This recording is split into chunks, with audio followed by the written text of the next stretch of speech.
Avez-vous jamais imaginé ce que c'est de se réveiller chaque jour en sachant que vos petits-enfants sont à seulement 15 minutes de distance, mais que vous ne pouvez pas les voir? Mon nom est Sylvie, j'ai 69 ans, et pendant 3 longs mois j'ai vécu ce cauchemar à Lyon, France. C'était un matin froid de novembre quand tout a commencé à s'effondrer. Le vent glacial soufflait dans les rues étroites du 6e arrondissement, où j'habite depuis 40 ans.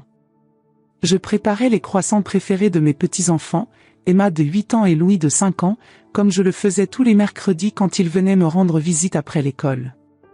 Mon appartement au 3e étage a vue sur le parc de la Tête d'Or, et j'imaginais toujours Emma et Louis y jouer, courant entre les arbres dorés de l'automne.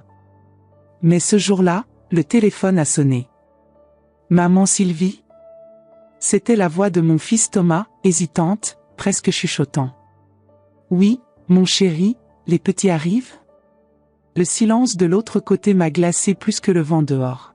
« Non, ils ne viendront plus, maman. » Mes mains ont tremblé en tenant le téléphone. « Comment ça? Ils sont malades? » C'est Isabelle, elle a dit que tu interférais trop dans leur éducation. Isabelle. Ma belle-fille. La femme que j'avais accueillie dans ma famille comme une fille, que j'avais aidée quand Emma était née, en prenant soin d'elle pendant les nuits de fièvre. La même femme à qui j'avais enseigné la recette du pot-au-feu de notre famille. Mes souvenirs remontaient à l'époque où Isabelle était enceinte d'Emma. J'étais là à chaque rendez-vous médical qu'elle me permettait d'accompagner, j'avais tricoté des petites chaussettes roses et bleues, ne sachant pas encore si ce serait une fille ou un garçon. Quand Emma était née, j'étais la première personne qu'Isabelle avait appelée après Thomas. « Sylvie, venez vite. »« Elle est magnifique », avait-elle dit, la voix pleine d'émotion. J'avais passé des nuits entières à bercer Emma quand elle avait des coliques, chantant les berceuses que j'avais chantées à Thomas quand il était petit. Isabelle me remerciait alors, disant qu'elle ne savait pas ce qu'elle ferait sans moi. Et quand Louis était né 3 ans plus tard, l'histoire s'était répétée. J'étais devenue leur garde d'urgence, leur confidente, leur soutien. Thomas, je veux seulement le meilleur pour eux. Je sais, maman, mais elle est furieuse. Elle a dit que tu avais critiqué la façon dont elle habille Emma pour l'école, que tu remettais en question les horaires des repas. Ma voix est sortie brisée. J'ai seulement suggéré qu'Emma porte un manteau plus chaud. Il fait 3 degrés. Elle a dit qu'elle ne voulait plus de discussion. S'il te plaît, maman, laisse-lui le temps de se calmer. Quand j'ai raccroché le téléphone, j'ai regardé les croissants dorés sur la table, encore chauds, attendant de petites mains qui ne viendraient pas. Les larmes ont brouillé ma vision, et pour la première fois en années, je me suis sentie complètement seule. La cuisine, qui quelques minutes auparavant sentait bon le beurre et la pâte fraîche, me semblait maintenant froide et vide. Les 2 petites chaises que j'avais achetées spécialement pour Emma et Louis, une rose avec des fleurs pour elle, une bleue avec des voitures pour lui, me regardaient avec accusation. Sur le réfrigérateur, leurs dessins colorés continuaient de sourire, ignorant de la tempête qui venait de frapper notre famille. Les jours suivants se sont traînés comme une agonie silencieuse.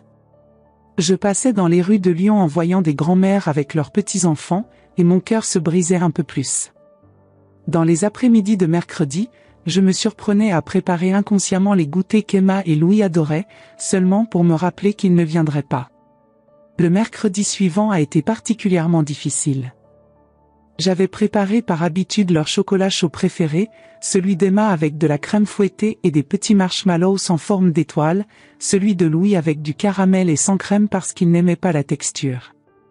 Je suis restée assise à la table de la cuisine, regardant les 2 tasses se refroidir lentement, jusqu'à ce que le chocolat forme une pellicule à la surface. J'ai essayé d'appeler Thomas plusieurs fois, mais il disait toujours la même chose, « Isabelle a besoin de temps, maman. » Du temps pourquoi? Pour m'oublier? Pour que je sois effacée de la vie de mes petits-enfants? Pour accepter que mes petits-enfants grandissent sans vraiment connaître qui je suis? Les nuits étaient les pires. Je restais éveillée dans mon lit, écoutant les bruits de la ville à travers les fenêtres, pensant à Emma qui avait peut-être fait un cauchemar et ne pouvait pas m'appeler pour que je lui raconte une histoire. Ou à Louis qui avait peut-être perdu sa dent de lait et voulait me montrer le trou mignon dans son sourire.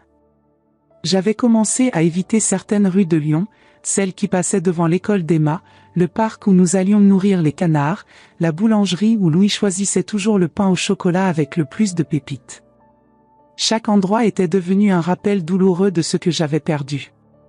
Un après-midi, 3 semaines après l'interdiction, je les ai vus. J'étais sur la place Bellecour en train de faire des courses quand j'ai aperçu Emma et Louis avec Isabelle. Mon cœur s'est emballé. Emma portait seulement un petit pull fin, tremblant dans le froid cinglant de décembre.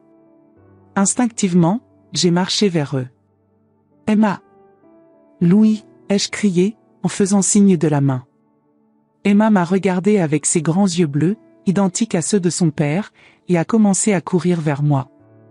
Mais Isabelle l'a attrapée par le bras, la tirant brusquement. « Non !» a-t-elle dit, me fixant avec des yeux froids comme l'hiver.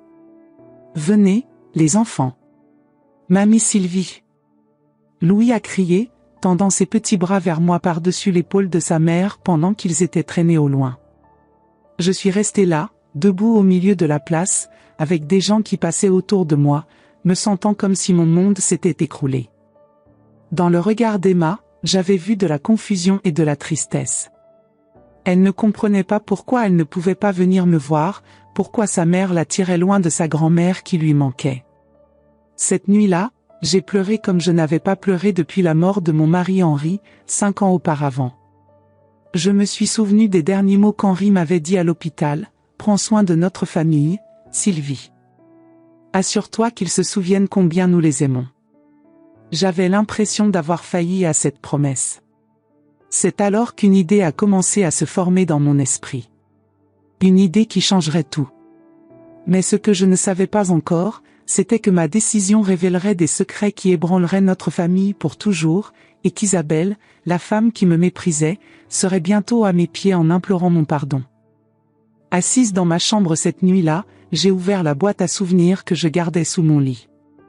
À l'intérieur, il y avait des photos d'Emma et Louis depuis leur naissance, leur premier dessin pour moi, une mèche de cheveux de chacun de leur première coupe. Il y avait aussi quelque chose d'autre, quelque chose qu'Isabelle m'avait confié il y a 2 ans et que j'avais juré de garder secret. Mais peut-être que le moment était venu de repenser cette promesse. Si vous voulez découvrir quel était ce secret et comment il a complètement changé notre histoire, continuez à regarder. Ce qui s'est passé ensuite était si bouleversant que même moi je ne m'y attendais pas. 2 semaines de plus s'étaient écoulées depuis la rencontre sur la place Bellecour, et je n'arrivais pas à sortir de ma tête l'image de Louis tendant ses petits bras vers moi, ni le froid qu'Emma ressentait avec ses vêtements inadéquats. C'était la veille de Noël, et Lyon était couverte d'une fine couche de neige. Les lumières dorées décoraient les rues, et les vitrines des magasins étaient remplies de jouets que j'aurais aimé acheter pour mes petits-enfants. Mais je ne pouvais pas. J'étais interdite de les voir. Assise dans mon fauteuil préféré, regardant par la fenêtre vers le parc où j'avais emmené Emma et Louis tant de fois pour nourrir les canards, un souvenir m'est venu à l'esprit. Il y a 2 ans, Isabelle m'avait confié un secret.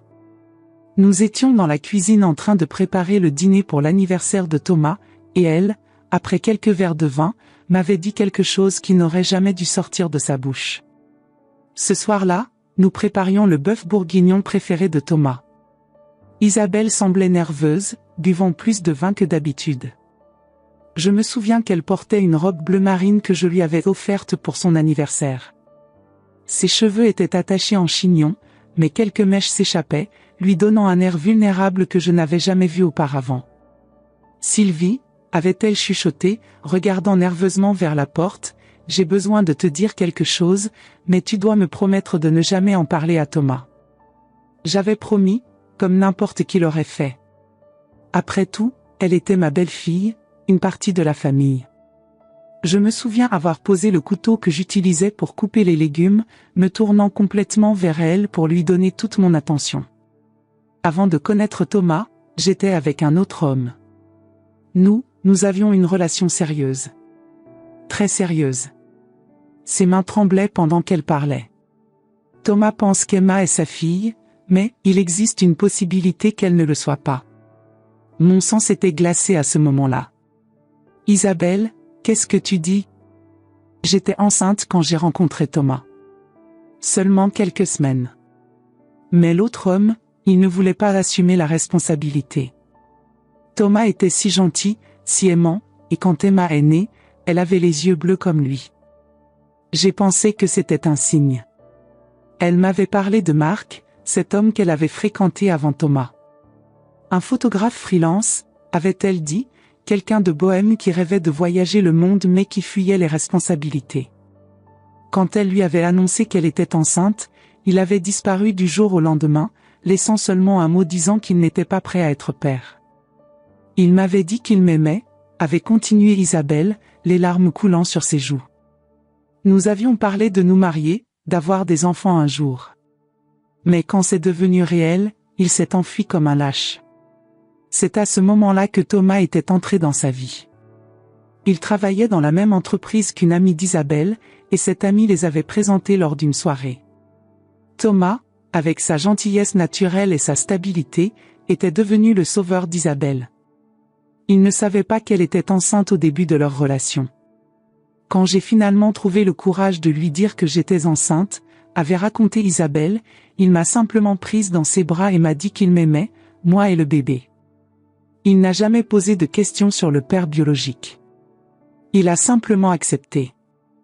J'avais gardé ce secret pendant 2 ans, le portant comme un fardeau lourd dans mon cœur. Mais maintenant, assise seule cette veille de Noël, sans pouvoir voir mes petits-enfants, une idée terrible et désespérée naissait dans mon esprit. Les jours suivants ont été un tourbillon d'émotions contradictoires. D'un côté, je me sentais coupable de même envisager d'utiliser cette information. De l'autre, la douleur de l'éloignement forcé de mes petits-enfants était si intense que je cherchais désespérément une solution. Le jour suivant, je suis allé dans un magasin d'électronique au centre de Lyon. Le jeune vendeur m'a regardé avec curiosité quand j'ai expliqué ce dont j'avais besoin. « Vous voulez un enregistreur numérique petit, c'est ça ? » ?»« Oui, quelque chose de discret. J'ai besoin d'enregistrer quelques conversations, c'est pour un projet personnel, » ai-je menti, sentant mon cœur s'accélérer. Le magasin sentait le plastique neuf et l'électronique. Il y avait des rangées d'appareils que je ne comprenais pas, des téléphones plus sophistiqués que tout ce que j'avais jamais vu.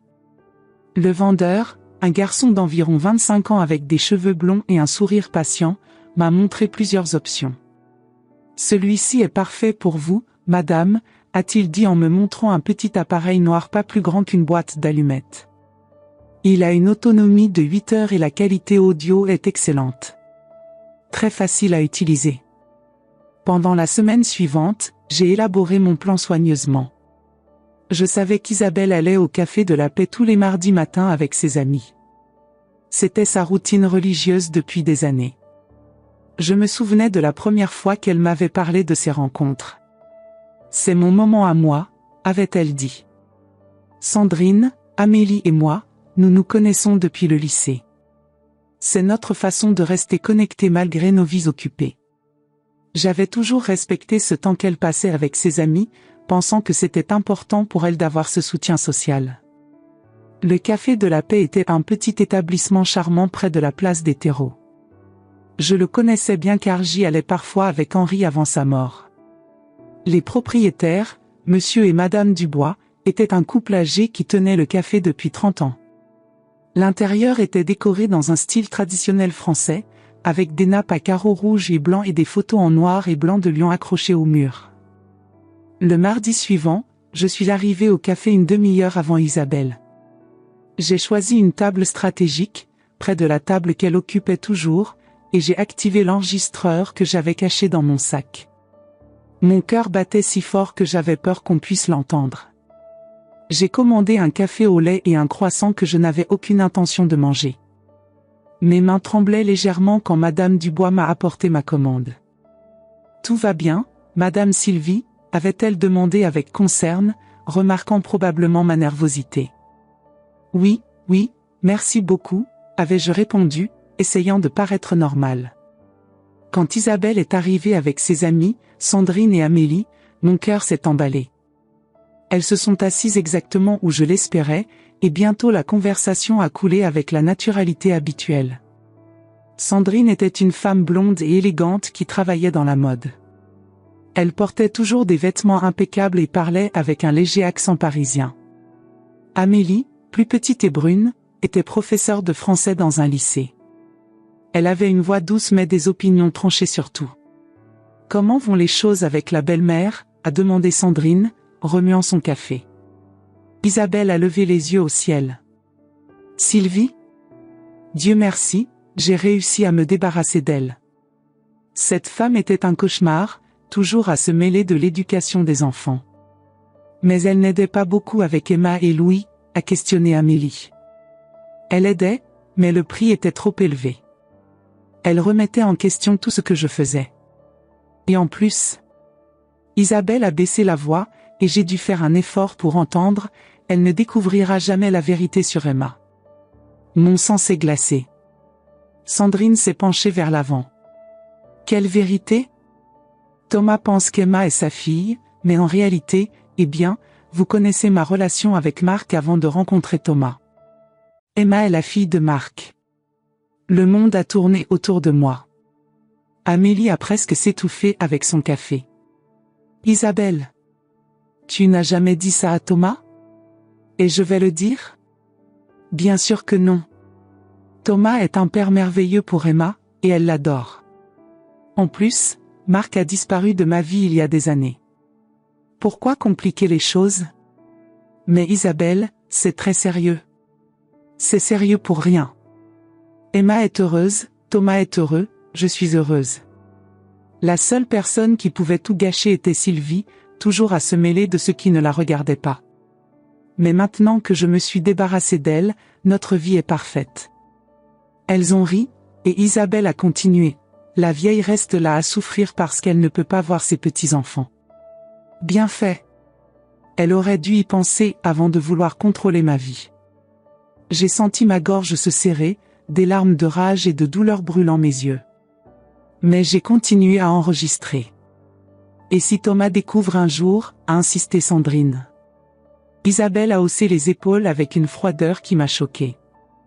Comment va-t-il découvrir ? La seule personne qui savait était Sylvie elle-même, et elle avait promis de garder le secret. Et maintenant que j'ai coupé les relations avec elle, je n'ai plus à m'inquiéter. À ce moment-là, j'ai compris la profondeur de la manipulation d'Isabelle. Elle avait utilisé ma promesse contre moi, sachant que je ne romprais jamais ma parole, même en étant expulsée de la vie de mes petits-enfants. Tu sais ce qui me rend le plus heureuse, a continué Isabelle, un sourire cruel sur les lèvres. C'est de savoir qu'elle est là, seule dans son appartement, probablement en train de pleurer parce qu'elle ne peut pas voir Emma et Louis. Après toutes ces années à me critiquer, à me dire comment élever mes enfants, elle a enfin ce qu'elle mérite. Les mots d'Isabelle me transperçaient comme des couteaux.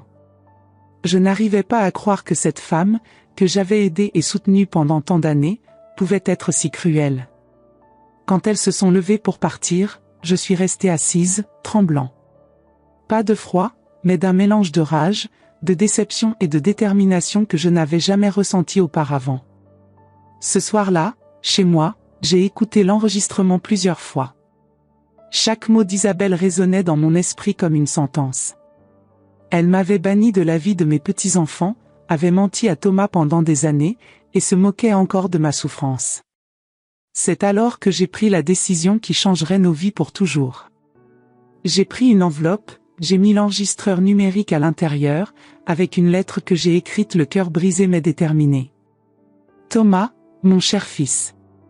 Pendant 2 ans j'ai gardé un secret par amour pour notre famille. Mais après avoir été empêché de voir Emma et Louis, et après avoir découvert ce qu'Isabelle pense vraiment de moi et de toi, je ne peux plus porter ce mensonge. Dans cette enveloppe se trouve la vérité sur Emma. Écoute attentivement, et prends la décision que tu jugeras la meilleure. Je vous aimerai toujours, quoi qu'il arrive. Avec amour, maman. Le lendemain, les mains tremblantes, j'ai mis l'enveloppe dans la boîte aux lettres de Thomas. Je ne savais pas que dans 48 heures, Isabelle serait en train de frapper à ma porte, désespérée, implorant mon pardon. Ce furent les 48 heures les plus longues de ma vie. Après avoir envoyé l'enveloppe à Thomas, je suis restée chez moi, incapable de manger ou de dormir correctement. Chaque bruit dans le couloir me faisait sursauter, m'attendant à ce que ce soit mon fils frappant à la porte. J'ai passé ces 2 jours dans un état de tension constante. Je me levais tôt, avant l'aube, et je restais assise près de la fenêtre de ma cuisine, regardant les rues de Lyon se réveiller lentement.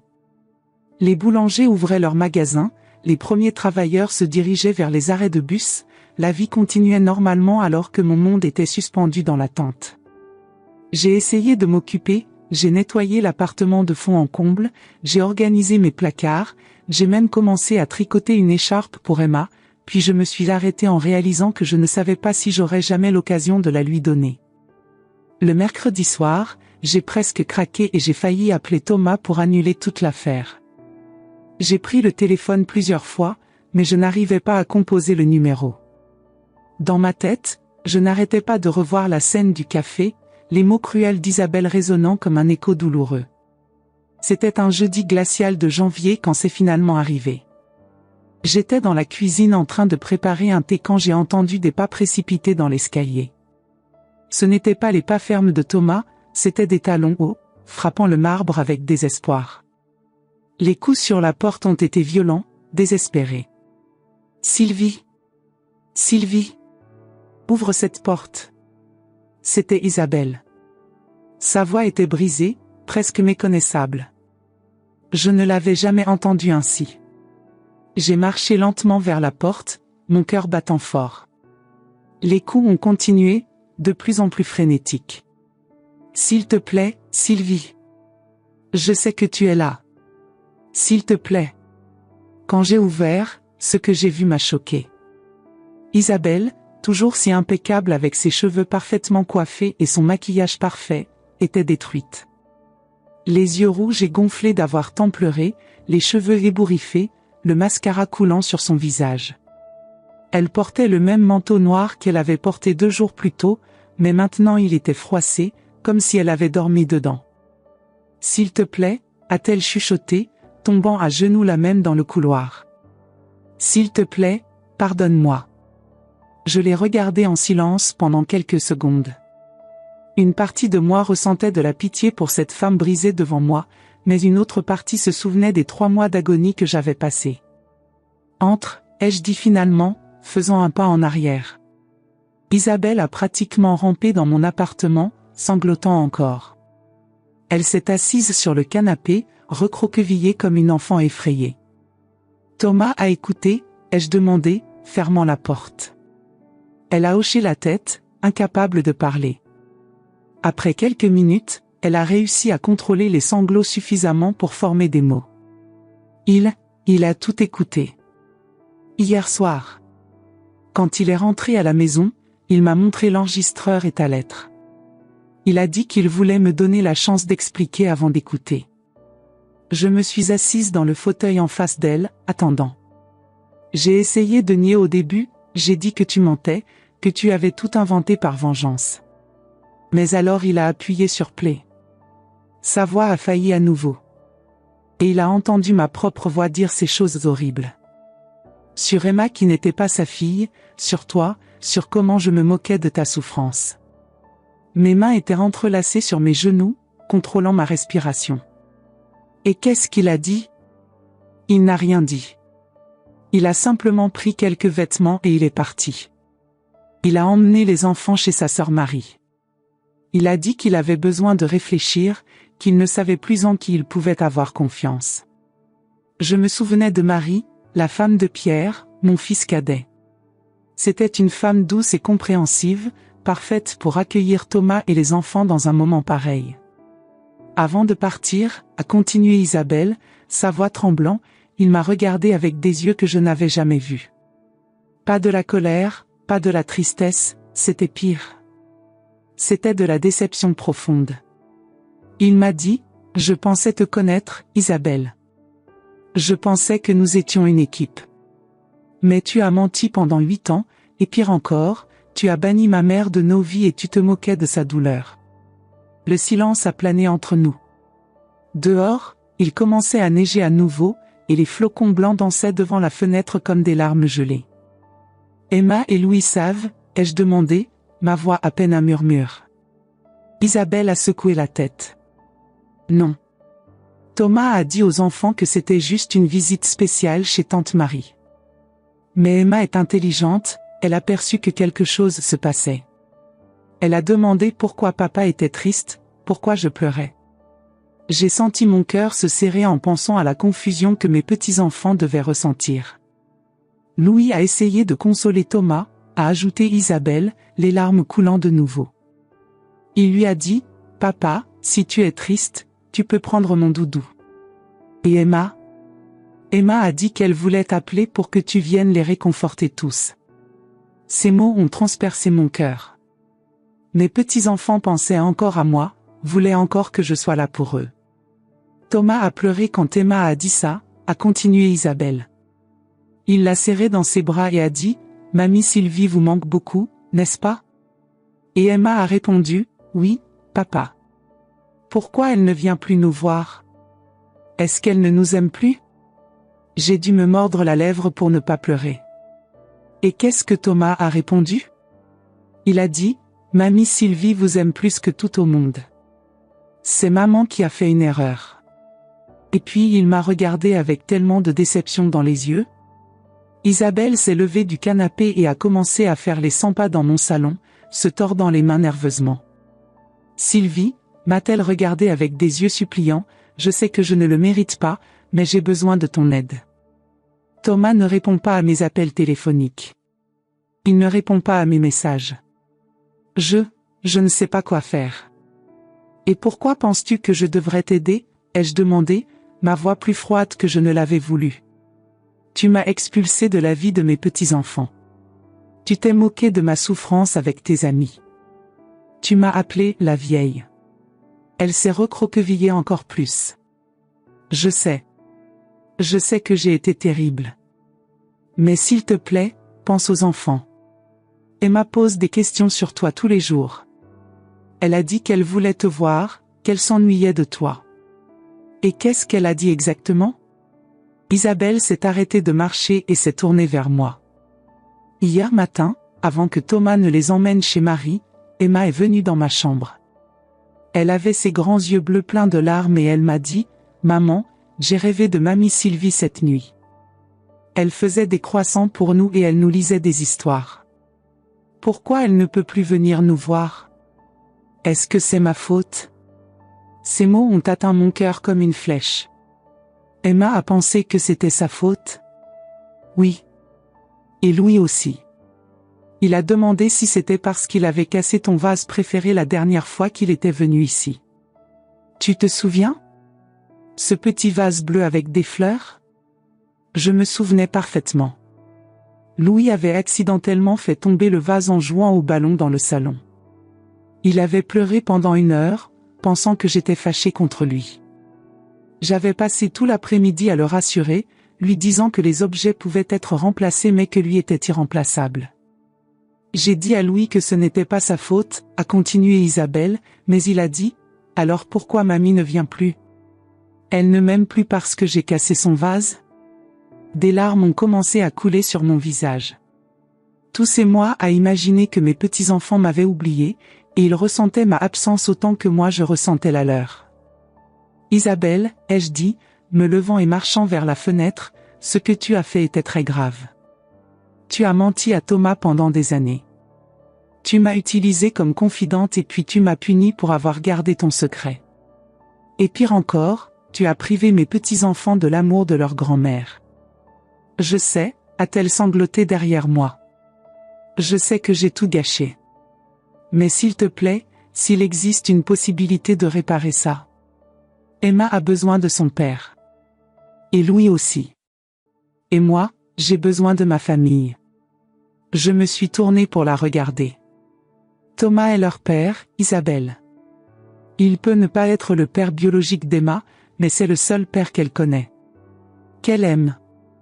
Ça ne change rien. Je sais. Et c'est ce que j'ai essayé de lui expliquer. Mais il est si blessé, par le mensonge, par tout ce que j'ai dit sur toi. J'ai respiré profondément, pensant aux options. Une partie de moi voulait la voir souffrir un peu plus, voulait qu'elle ressente une fraction de la douleur que j'avais ressentie. Mais alors j'ai pensé à Emma et Louis, confus et effrayés, ne comprenant pas pourquoi leur famille s'effondrait. « Où est Thomas maintenant ?» ai-je demandé. « Chez Marie, dans le 8e arrondissement. » « Mais Sylvie, il ne voudra pas me parler. »« Peut-être que si tu y allais. Tu veux que j'intercède pour toi ? Après tout ça ?» Elle a hoché la tête désespérément. « Je sais que je n'ai pas le droit de demander ça. Mais tu es la seule personne qu'il respecte encore. La seule qui peut lui faire voir que les enfants ont besoin que la famille soit unie. » J'ai regardé cette femme qui avait été ma tourmentatrice, maintenant complètement brisée devant moi, et j'ai ressenti quelque chose que je n'attendais pas, de la compassion. Pas pour elle, mais pour les enfants innocents qui payaient pour l'erreur des adultes. « Très bien, ai-je dit finalement. Je vais parler à Thomas. Mais pas pour toi, pour mes petits-enfants. » Le soulagement sur le visage d'Isabelle était palpable. « Merci, Sylvie. Merci beaucoup. Je promets que je vais compenser tout ça. Je vais être une belle-fille meilleure, je vais te laisser voir Emma et Louis quand tu voudras. » Isabelle, l'ai-je interrompu, tes promesses ne signifient rien pour moi maintenant. Si je vais aider, c'est parce qu'Emma et Louis méritent d'avoir une famille.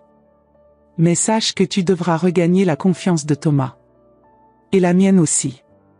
Avant de partir, Isabelle s'est arrêtée à la porte. Sylvie, je veux que tu saches que je regrette vraiment tout. Pas seulement parce que Thomas l'a découvert, mais parce que j'ai réalisé combien j'ai été cruelle avec toi. Tu as toujours été là pour nous, et je t'ai traité horriblement. Je l'ai regardé sans dire un mot. Je sais que ça n'excuse rien, mais j'étais jalouse de toi. De la façon dont Emma et Louis t'adorent, de la façon dont Thomas te respecte. J'avais peur que tu prennes ma place dans leur cœur. Isabelle, ai-je dit doucement, il y avait de la place pour nous deux dans leur vie. Tu as créé une compétition qui n'existait pas. Ce soir-là, après qu'Isabelle soit partie, j'ai appelé Marie. Ma voix tremblait quand j'ai expliqué que j'avais besoin de parler à Thomas de toute urgence. Ce que je ne savais pas, c'était que cette conversation révélerait un secret encore plus grand, qui changerait notre famille d'une façon que même moi je n'imaginais pas. Le lendemain, j'ai marché dans les rues familières de Lyon en direction de la maison de Marie. C'était un samedi ensoleillé, mais froid, et la neige qui était tombée pendant la nuit couvrait la ville comme un manteau blanc et pur. Chaque pas résonnait dans le silence du matin, et mon cœur battait fort en pensant à ce que j'allais trouver. Le trajet m'a pris 40 minutes à pied. J'avais délibérément choisi de marcher au lieu de prendre le métro, ayant besoin de ce temps pour rassembler mes pensées et préparer ce que j'allais dire à Thomas. Les rues de Lyon étaient particulièrement belles ce matin-là, avec la neige fraîche qui recouvrait les toits des bâtiments anciens et les lumières dorées qui se reflétaient sur les surfaces blanches. Marie m'a reçue avec une étreinte serrée. Elle avait toujours été ma belle-fille préférée, mariée à mon fils cadet Pierre, et il n'y avait jamais eu de conflit entre nous. C'était une femme aux cheveux châtains coupés au carré, avec des yeux noisettes doux et un sourire chaleureux qui mettait tout le monde à l'aise. « Thomas est dans le jardin avec les enfants », a-t-elle dit doucement. « Ils ont construit un bonhomme de neige. » J'ai regardé par la fenêtre de la cuisine et mon cœur a presque cessé de battre. Là étaient Emma et Louis, riant et jouant avec leur père dans la neige. Pendant 3 mois j'avais été privée de cette vision, de cette joie innocente que seuls les petits-enfants peuvent apporter.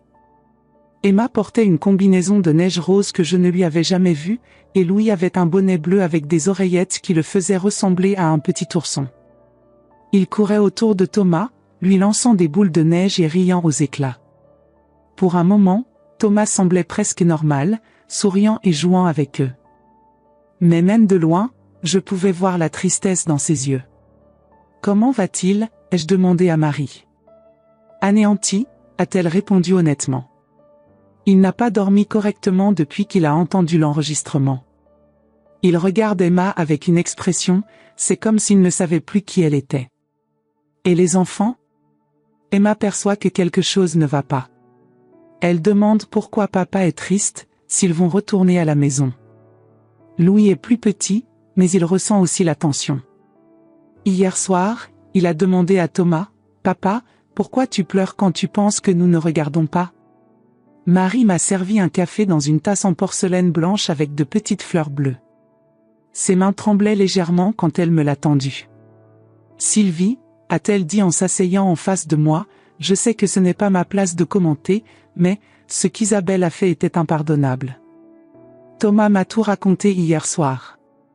Comment elle t'a banni de la vie des enfants, comment elle se moquait de ta souffrance. » J'ai hoché la tête, sentant encore la douleur de cette trahison. Mais les enfants, Sylvie, ils souffrent aussi. Emma m'a demandé 3 fois ce matin si tu allais venir les voir aujourd'hui. Elle a dit qu'elle avait fait un dessin spécial pour toi à l'école, avec vous deux en train de nourrir les canards au parc. J'ai respiré profondément. Puis-je lui parler? Marie a hoché la tête et a ouvert la porte arrière. Thomas? Ta mère est ici. Thomas a levé les yeux, et ce que j'ai vu m'a brisé le cœur. Mon fils, toujours si fort et décidé, semblait avoir vieilli de 10 ans en 2 jours.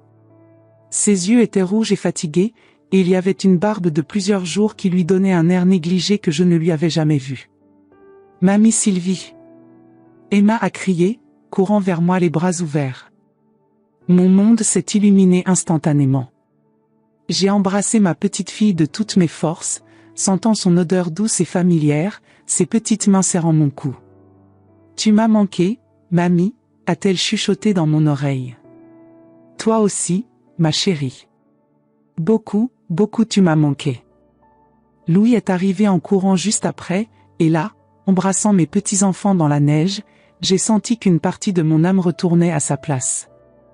Mamie, regarde notre bonhomme de neige, a dit Louis avec enthousiasme, me tirant par la main vers leur création.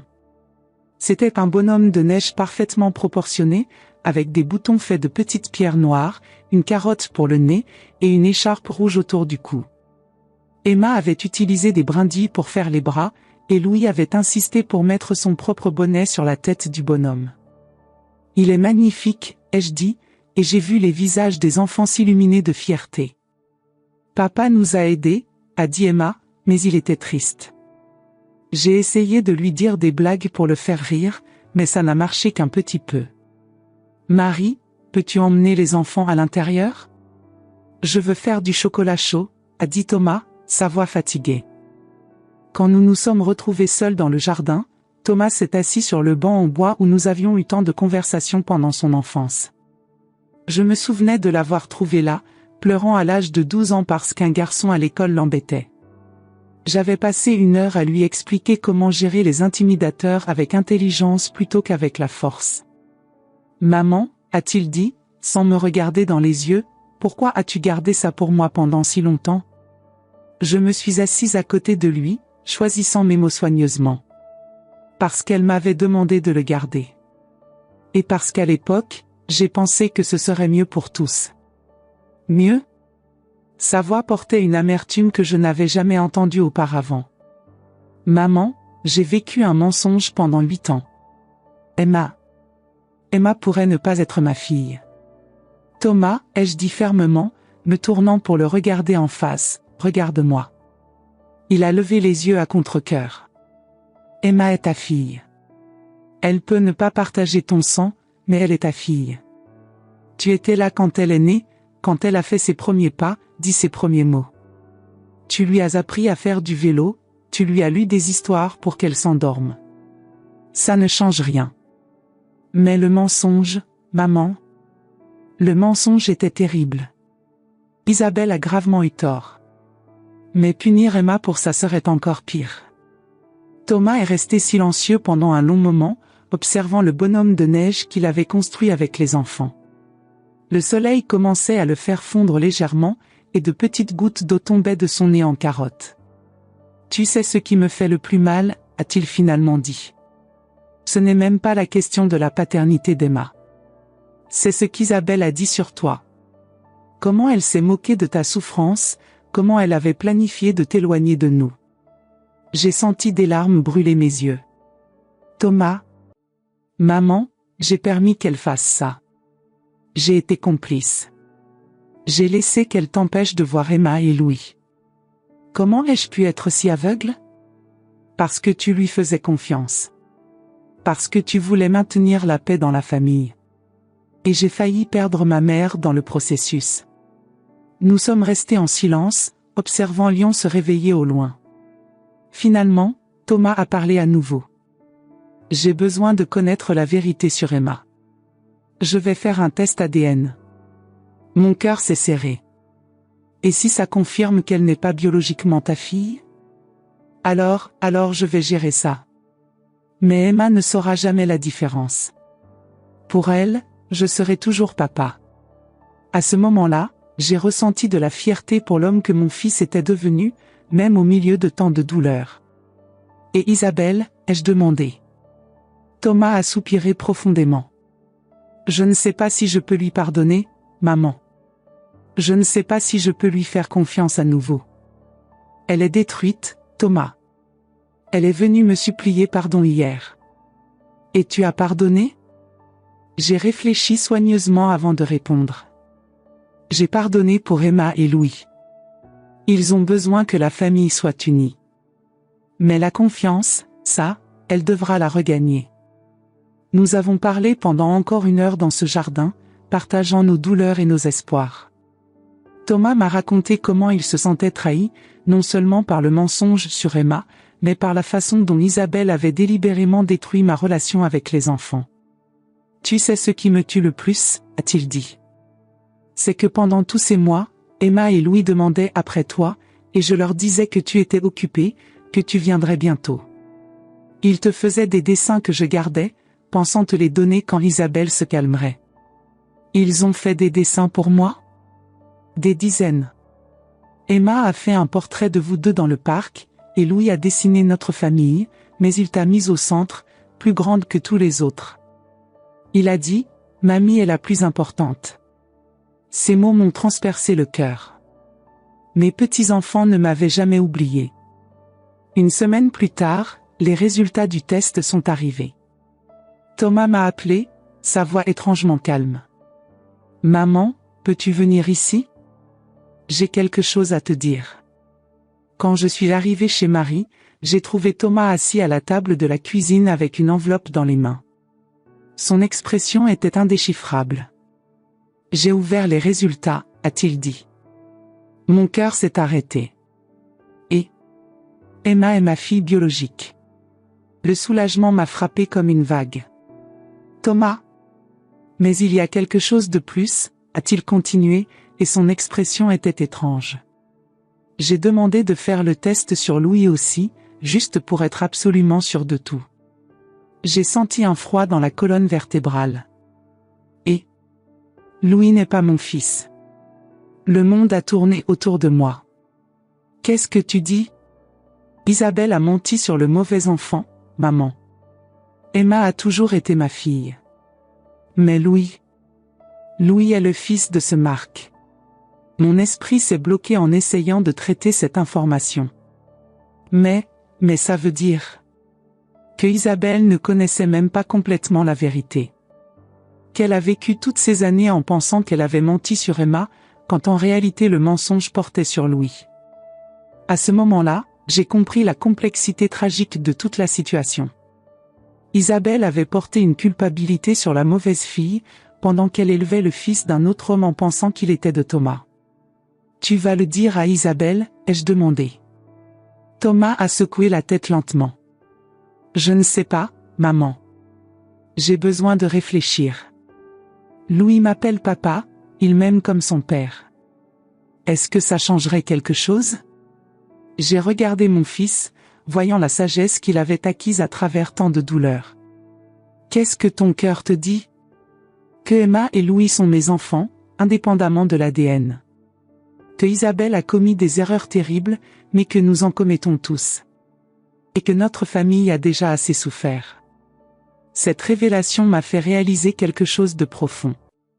Dans son ignorance partielle de la vérité, Isabelle avait vécu avec une culpabilité qui n'était qu'à moitié justifiée. Elle s'était torturée à propos d'Emma pendant des années, pendant que le vrai secret concernait Louis. 3 mois plus tard, Thomas et Isabelle essayaient de reconstruire leur mariage. Ce n'était pas facile, il y a eu de la thérapie de couple, de longues conversations difficiles, et beaucoup de travail pour regagner la confiance. Mais ils ont persisté, par amour pour les enfants et, graduellement, l'un pour l'autre. Le processus de réconciliation était douloureux et lent. Isabelle a dû apprendre à vivre avec la honte de ses actions, pendant que Thomas luttait pour faire confiance à nouveau. Il y a eu des nuits où ils dormaient dans des chambres séparées, des jours où ils pouvaient à peine se regarder. Mais quelque chose de beau a émergé de cette crise. Thomas et Isabelle ont commencé à communiquer d'une façon qu'ils n'avaient jamais fait auparavant. Ils parlaient de leurs peurs, de leurs insécurités, de leurs rêves. La thérapie leur avait appris à exprimer leurs sentiments sans attaque ni défense. Isabelle n'a jamais su la vérité sur Louis. Thomas a décidé qu'elle avait déjà assez souffert, et que la vérité ne causerait que plus de douleur inutile. Louis a continué d'être simplement son fils, comme il l'avait toujours été. Un jour, 3 mois après la révélation, Isabelle est venue chez moi avec les enfants. C'était un mercredi après-midi, notre jour traditionnel, et elle a frappé à ma porte avec hésitation. « Sylvie » a-t-elle dit quand j'ai ouvert, « je sais que je n'ai pas le droit de demander ça, mais, voudrais-tu reprendre tes mercredis avec Emma et Louis ? Ils parlent de toi tout le temps. » J'ai regardé mes petits-enfants derrière elle, Emma tenant un dessin dans ses mains et Louis serrant son nouveau doudou. « Mamie » ont-ils crié à l'unisson, courant vers moi. Et dans cette étreinte, j'ai su que nous étions en train de guérir. Quant à moi, j'ai récupéré ma place dans la famille. Emma et Louis sont revenus me rendre visite tous les mercredis, et les croissants chauds ont recommencé à égayer ma maison. Isabelle a complètement changé, elle est devenue respectueuse, affectueuse, et sincèrement repentante de ses erreurs passées. Un mercredi, pendant qu'Emma et Louis jouaient dans le salon, Isabelle et moi étions assises dans la cuisine, buvant du thé en silence. Finalement, elle a parlé. « Sylvie, je veux que tu saches que j'ai appris quelque chose d'important pendant cette crise. J'ai réalisé que la famille n'est pas une compétition. Il y a assez d'amour pour tout le monde. » J'ai hoché la tête, touchée par sa sincérité. Et je veux que tu saches que je ne t'empêcherai plus jamais de voir Emma et Louis. Ils ont besoin de toi dans leur vie. Nous avons tous besoin de toi. Aujourd'hui, pendant que j'observe Emma et Louis jouer dans le parc de la Tête d'Or, je comprends que parfois nous devons passer par l'obscurité la plus profonde pour trouver la lumière. Ma décision de révéler ce secret a presque détruit notre famille, mais l'a aussi sauvée. J'ai appris que le pardon ne signifie pas oublier, mais choisir d'aimer malgré la douleur.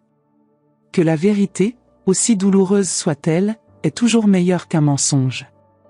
Et que l'amour d'une grand-mère pour ses petits-enfants peut déplacer des montagnes, ou dans ce cas, peut déplacer le cœur d'une belle-fille repentante.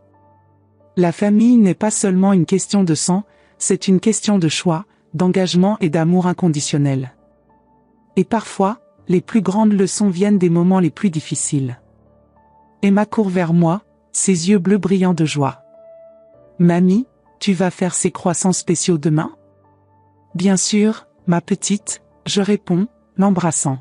« Toujours. » Et dans cette étreinte, je trouve la paix que j'ai cherchée pendant des mois solitaires. Parce qu'à la fin, l'amour gagne toujours. Mais le plus beau dans tout ça, c'est que Louis ne saura jamais qu'il n'est pas le fils biologique de Thomas. Pour lui, Thomas sera toujours papa, et c'est comme ça que ça doit être. Parce que parfois, les plus beaux mensonges sont ceux qui protègent l'innocence de ceux qu'on aime. Et quand je regarde Louis courir vers moi en criant « Mamie », je sais que l'amour véritable n'a rien à voir avec l'ADN. Il s'agit de qui est là quand on a besoin d'eux, qui nous aime inconditionnellement, et qui choisit d'être famille chaque jour. C'est ça, la vraie leçon de cette histoire, l'amour ne se mesure pas en gènes, mais en gestes quotidiens d'affection, de soutien et de présence. Et ça, personne ne pourra jamais nous l'enlever. Mes chers amis qui m'écoutez, si cette histoire vous a touché, c'est parce qu'elle résonne avec quelque chose de profond dans vos cœurs. Je sais que beaucoup d'entre vous vivent ou ont vécu des situations similaires. Combien de grands-mères se retrouvent éloignées de leurs petits-enfants à cause de conflits familiaux? Combien de femmes portent des secrets qui pèsent sur leur conscience? Combien d'entre vous ont été blessés par des belles-filles ou des proches qui ne comprennent pas la profondeur de votre amour? Vous n'êtes pas seul. À 69 ans, j'ai appris que même dans nos moments les plus sombres, il existe toujours un chemin vers la lumière.